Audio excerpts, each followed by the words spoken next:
Simon Howick, the building behind you, Kingsmoor House, this is steeped in history, isn't it? Oh, absolutely. We're not sure the exact age, but it's certainly Georgian, which takes it back to around about 1700s. And then it's been added to over the last 200 years or so. It's a beautiful house, and it's nice to see it kept and retained. And now what? And forgive my ignorance. Now what is it? Is it one house now? Or is it a series of flats? Or? It's been developed or preserved, probably for longevity, by being converted into 9 pretty attractive apartments, taking up most of the house. Hasn't lost any of its integrity, and it's also used up the outbuildings. That would have been the coach house at one time. That's also been added to the dwellings up here.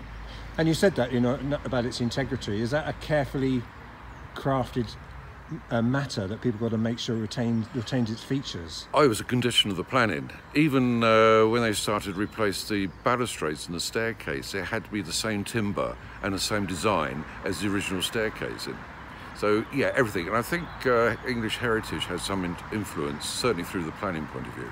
And was this a family seat originally? As you said, was it the Todhunter family? Yeah, the Todhunters, as far as I know, they lived here from around about 1800 to 1953 when they moved on, when Harlow started to be developed. And I believe the family are coming back. I mean, are you still in touch with the family? Yes, I am. I'm in direct contact with Michael Todhunter, who's the grandson of Brigadier Todhunter, who first lived here, or one of the early Todhunters lived here, and he was a magistrate of the peace, a big wig, if that's the right word to say, in the history of Harlow in the late 19th, early 20th century. Because we have to be aware, obviously, that history of Harlow from the Domesday Book to 1947 is one part of Harlow, and they're very much the families who owned a lot of land. You mentioned Todhunter, Swire, Arkwright. That's a real key part of our history, isn't it? It is. A lot of people seem to think Harlow started in 1947, but in fact it goes back, as you rightly say, the Domesday Book. But certainly in modern society, which we suppose could talk about the early Georgians upwards, when sort of more of a better civilization and a quality of life, these big families were also big landowners.